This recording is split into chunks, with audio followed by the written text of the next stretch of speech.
Hi guys, welcome to Uptrend channel,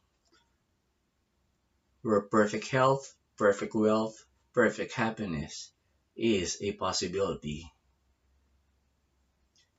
Nung mga nakarang araw nanood ako uli ng Troy, and gustuhan ko yung mga lines ni Achilles. Sabi kasi sa kanya na, oh, ikaw di ba anak ka ng Diyos? Napaka-powerful mo. Sabi niya kung Diyos ako or anak ako ng Diyos, hindi ko na kailangan magsuot ng helmet, ng armor. Imagine guys, even understands that he needs protection. Kita mo, naka-armor, may shield, may helmet.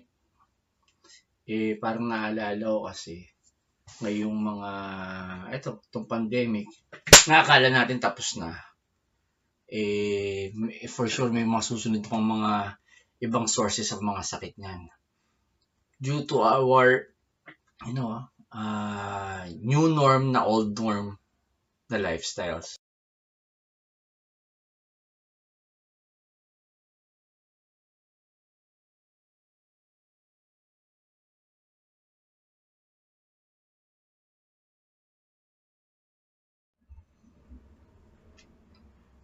Itong video na to ginawa ko to no para sa mga karamihan sa atin na mga nagko-commute araw-araw na palaging exposed sa mga tao na medyo hindi natin maiwasan yung mga tigas ng ulo when it talks about social distancing.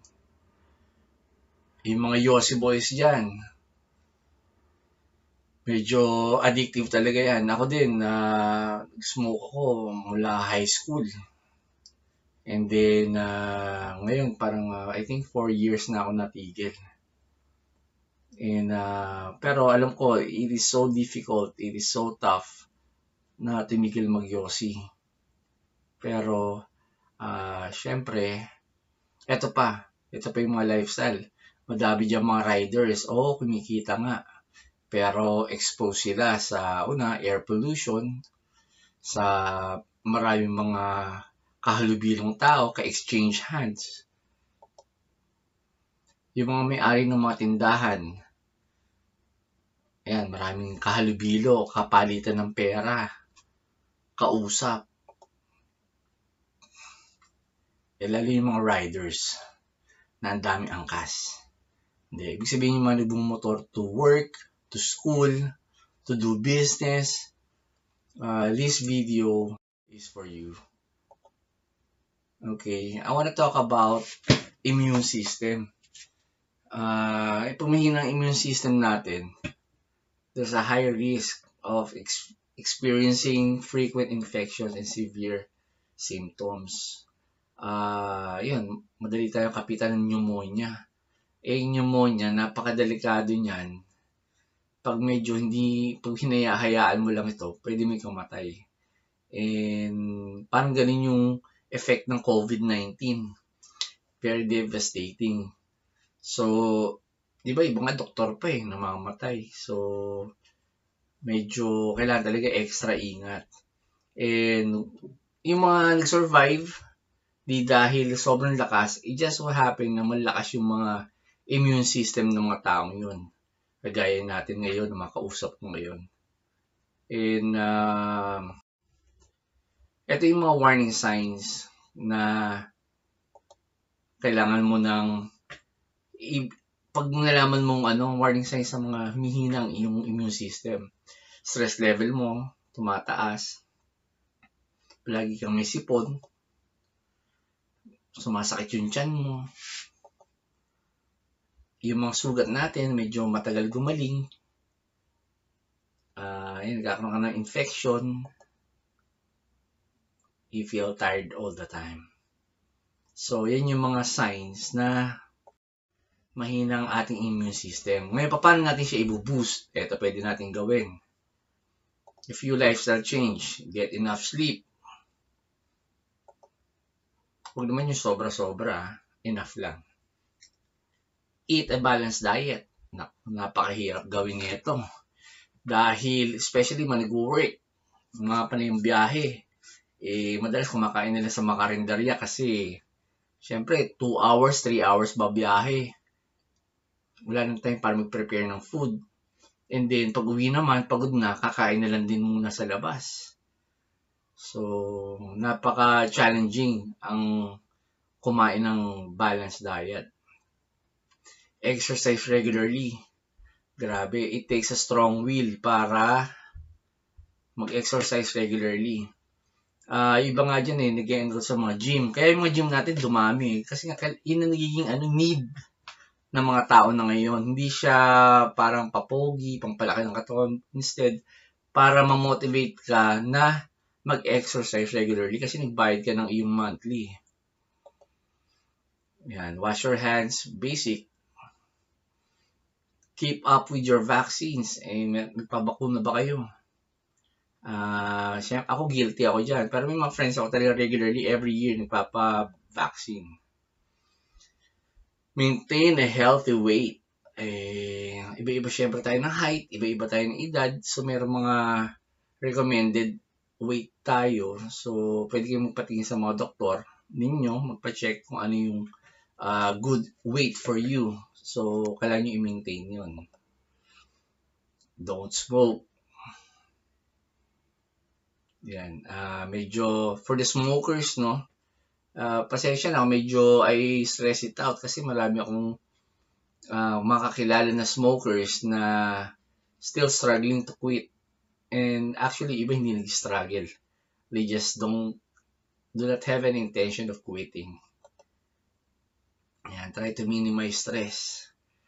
So, syempre, minsan sa office, sa work, mga stressors, madaming stressors doon. Yung boss mo, office mates mo, kliyente mo, buyer mo, supplier mo, tauhan mo. Tapos pag uwi mo ng bahay, pagkasabi mo home sweet home, raratrating ka naman ng hip-hop na asawa. Pagdududahan ka, hahanapan ka ng malaking sweldo, iirapan ka. So, ayun. So, paano natin i-handle yan? That will be on our next topic. Okay. Ito, familiar ba kayo dito? Umu-order ba kayo dito? Lunchbox Diet, Fitness Gourmet, Pickle Healthy, Ketos of Manila. Yan yung mga mga pack lunch or pack meal na medyo, ewan ko, parang marami sa atin dito alam. At marami din may alam nito na yung mga talagang healthy living. But for the ordinary working class, medyo parang, what that? Yan. Kung hindi nyo alam, ibig sabihin hindi tayo kung sa mga kinakain natin. Oo, kinakain natin kadalasan busog, pabusog. Walang lusog. Okay. Bakit? Ito mga dahilan. Mga ganyan, ako pang mayaman lang yan. Ang mahal yan Pang social lang yan, malipapasexy yan. Mga model or artista, hindi para sa atin yan. Arte. Wala naman akong sakit ba't ko kailangan ng mga ganyan? Hindi naman ako overweight. May kulang nga pala ako na hindi na ilagay dito. Yung mindset na, nasa isip lang yan. You know? Mukha naman akong healthy. Ayun. So, those things are, okay naman yung ganung mindset, no? Pero, syempre, iba na rin yung nag-iingat. Ayan. Well, kung ikaw, yung kanina, yung paano i-boost yung ating immune system, kung kaya mong gawin lahat yun, healthy diet, enough sleep, wash hands, do not smoke, kung yes, congratulations. At kung consistent ka, much better, very good. At kung no naman,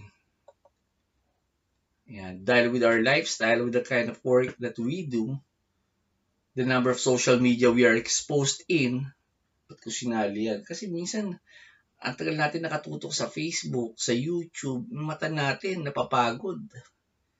Di tayo makatulog ng maaga kasi napupuyat tayo kakatingin. You know? So yung lifestyle natin medyo ang hirap i-baguhin. Tapos ito pa, the kind of pollution that we face every day. Air pollution. Kaya paglabas pa lang ng bahay, yung mga usok ng sasakyan. Noise pollution. Yung ingay ng motor, ingay ng kotse, yung sounds na mga nakakairita. Emotional pollution. Siyempre, alam mo na yan. May nagtanong nga minsan sa akin, sabi niya, di ka, pastor to sabi niya sa akin, di ka ba natakot sa katapusan ng mundo? Sabi ko, ha? Hindi. Mas takot ako sa katapusan ng buwan.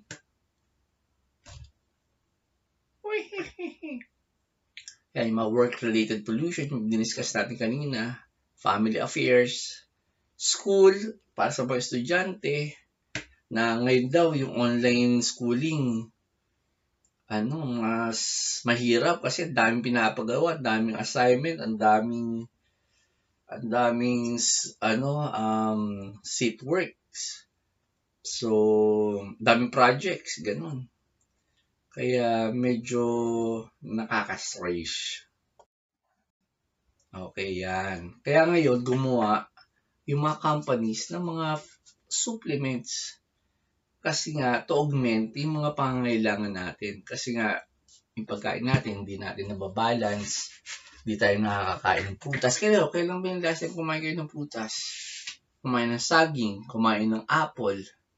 Kailan ba yung last time kumain kayo ng malunggay, ng papaya? Di ba? Parang napakahirap. Kumadaan lang tayo. Parang very few people na ganun ng lifestyle, kumakain ng gulay, ng prutas. Kadalasan kinakain natin mga bilis tindahan. If not, noodles, cup noodles, corned beef, sardinas. So, paano yan? Ika nga, bawal magkasakit. Napakahirap magkasakit. Napakahirap maging mahirap. Ang daming bawal. Pati pagkakasakit, bawal. Imagine yun. And seriously, talagang magastos pagkasakit. Tsaka nakakalungkot kasi imagine mo, imbis na ibibili mo ng something na gusto mo, bibili ka ng gamot. Ibibili mo sana ng regalo para sa anak mo. Ibibili mo ng gamot. So, malungkot siya. Ayan. Ito, na-encounter ko to through my friend, itong Revit Med. Immune C500 and Immuno 500. Kaya gumawa na itong video na to para i-discuss to briefly about this medyo helpful kasi binigay niya ako tinry ko, okay naman. Parang I feel better, I feel rejuvenated. Kasi problema ko yung pagtulog, problema ko paggising. Minsan ang tagal ko gumising, paggising mo yung pagod na pagod ka pa rin. Ayun. So, nung tinry ko, medyo maganda yung effect Okay, ito yung mga health benefits. Yan, boost immune system, strengthen lungs, yan, para sa mga nag-yosi. Kaya gusto kong i-offer ko sa mga friends ko na mga nag-yosi. Antibacterial, and antivirus, improve sleep, enhance memory, aids in diabetes management. Pag mga age natin 40 pataas, yan medyo yung sugar level natin medyo nagiging abnormal na. Kaya nga ina-advise ng mga doktor, bawas sa kanin, bawas sa taba, bawal na magpuyat due to yung age natin. Prone tayo sa diabetes. And diabetes is one of the deadliest killer na sakit. Imagine. Kasi madaming complications gagawin niya. Pwede tayong bulagin yan, pilay, putbulan ng paa. Yung masira yung mga internal organs natin dahil sa diabetes. Warts of cold, viruses and cough, stimulates appetite. Ako walang problema dito sa appetite. Regulates menstrual cycle, lowers bad cholesterol, and it is a good antioxidant. Okay, ito yung isa, Immune C500. Ano siya? Food supplement. Food supplement. Vitamin C, A, E, and minerals. Ang content niya, mga cranberries, acerola, and papaya. Acerola dito, yung ihian kind of fruit din yata. The best taken during breakfast. Yan. Ito guys, hindi ko na ito iisa-isayin I-post nyo na lang tong video, then basahin nyo lang isa-isa. Yan. Ito din mga cranberries. Yan, pampababa ng blood pressure. Tsaka para sa mga mahilig uminom ng alak, to good for the liver. Liver lover. Okay. Yan, papaya. Ito maganda daw sa skin. Tsaka yung mga yung tawag mga iniinom ng mga babae ngayon. Collagen, ganun. Tamo? Wala na pang babae lang. Sabi ng iba, pang lahat daw yan. Anyway. So, paki-pause and panoodin nyo nila. Basahin nyo na lang. Okay, ito yung Immune C500 Immune Booster Food Supplement. Okay, ito naman Immuno 500 Herbal Dietary Supplement. Kanina food supplement o herbal dietary. Tawa-tawa, oregano, and malunggay. Tom. Ito naman iniinom to sa gabi. Ito, oregano. Ito yung mga benefits niya. Kahit i-research naman to sa sa kung saan man, they'll be saying the same thing. Malunggay. Yan, pakibasa na lang din. Okay, itong tawa-tawa. Yan, yung mga nade-depress. Bagay sa inyo to. Mga may asthma and bronchitis. Okay, mga kulang sa breast milk. Makakatulong din itong tawa-tawa. Okay, so ito yung Immuno 500 Herbal Dietary Supplement. Okay, tsaka lang to, mura lang to, parang I think 1,000 plus lang to. 1,100 something. Dalawa na yun good for 30 days. Isa inumin mo sa bago after dinner, isa naman after breakfast. Yan, ito. Alam ko tinatanong niya sa isipan niya, anong pinagkain mo ng food supplement at dietary supplements? Ang pareho lang yan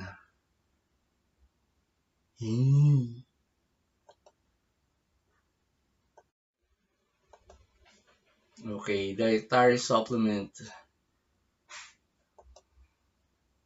Okay, food supplements. Ito, taken in addition to your regular diet.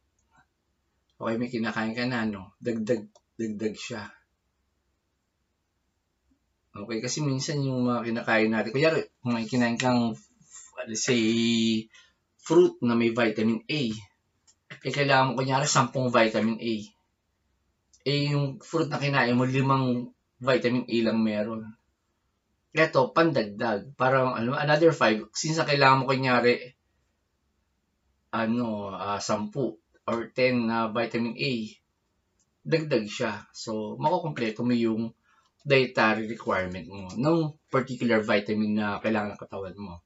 Now, yung dietary supplement naman, ito, products are extractions from plants, animals, or it can be synthesized enzymes that body cannot create on its own. Kumbaga, kailangan ng katawan natin, pero hindi kaya i-produce ang sarili nating katawan from food. So, ito yung dinadagdag sa atin. Halimbawa, kinakain mo, po-produce ng vitamin A, B, C. Pero kailangan mo ng D na hindi kaya produce ng katawan natin.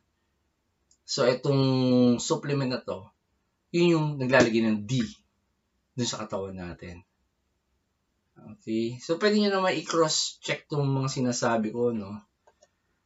Okay, yung source ko niyan ito, Unilever Life. Thank you for watching, guys. Alam ko medyo humaba, ah.